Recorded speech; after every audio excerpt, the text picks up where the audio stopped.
একটি ছোট্ট শিশু থাকে মার কোলে, ইসলামের আলো শিখি দুনিয়ার সব স্কুলে। আমার আল্লাহ মহান রব্ব, দয়ায় তিনি ভরা, তার নাম নিয়ে শুরু করি প্রতিটি কাজ ধরা। ভোরে উঠে চোখ মেলেই বলি আলহামদুলিল্লাহ।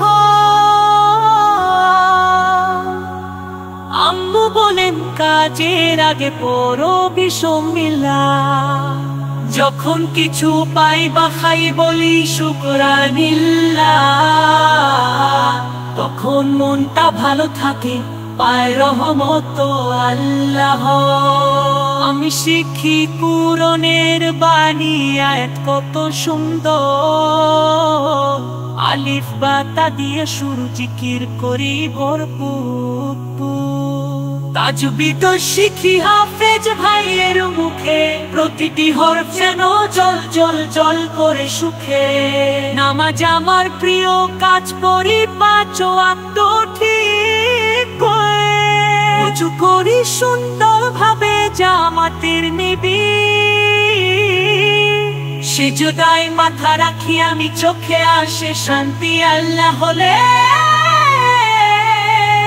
নামাজে আছে জান্নাতের গ্যারান্টি, রাসূল এর জীবন শুনি চোখে জল আসে। তার মতো কেউ ছিল না, ছিলেন দয়া ভাসে।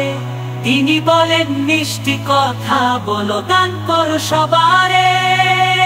আমি চেষ্টা করি তেমন হতে, কারো মনে না পড়ে ভারে। রমজান মাসে রোজা রাখি, ছোট হলেও পারি সে হরি খাই ইফতারে। একটি ছোট্ট শিশু থাকে মার কোলে, ইসলামের আলো শিখি দুনিয়ার সব স্কুলে। আমার আল্লাহ মহান রব্ব, দয়ায় তিনি ভরা, তার নাম নিয়ে শুরু করি প্রতিটি কাজ ধরা। ভোরে উঠে চোখ মেলেই বলি আলহামদুলিল্লাহ। আম্মু বলেন কাজের আগে পড়ো বিসমিল্লাহ। যখন কিছু পাই বা খাই বলি শুকরানিল্লাহ। তখন মনটা ভালো থাকে।